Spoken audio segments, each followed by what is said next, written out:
serikali nzima kwa kuona hili kwamba ni jambo jema kuja Kishiri kutoa elimu kwa wananchi juu ya maafa ambayo yanaweza kujitokeza katikati ya maisha yetu.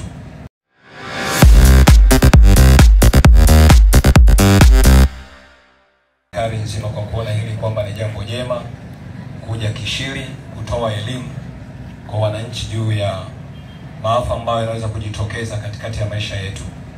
Na mimi niseme wananchi, sisi ndio tunayo dhamana kubwa ya kuilinda nchi yetu na hata kulinda familia zetu na watoto wetu.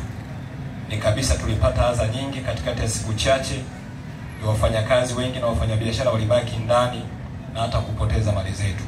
Tunaweza tukaona ni jambo la kawaida, lakini ni jambo ambalo lina madhara makubwa kwenye taifa letu na hasa kwenye miji yetu tuliyonayo. Nini tufanye, mkuu wa wilaya? Sisi kama vijana tumekusikiliza na tumepokea ushauri wako na tumepokea maoni yako mazuri.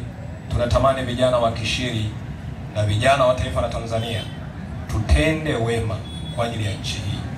Umetoa historia ndogo ya babu zetu, waanzilishi wetu, namna ambavyo walipigania taifa.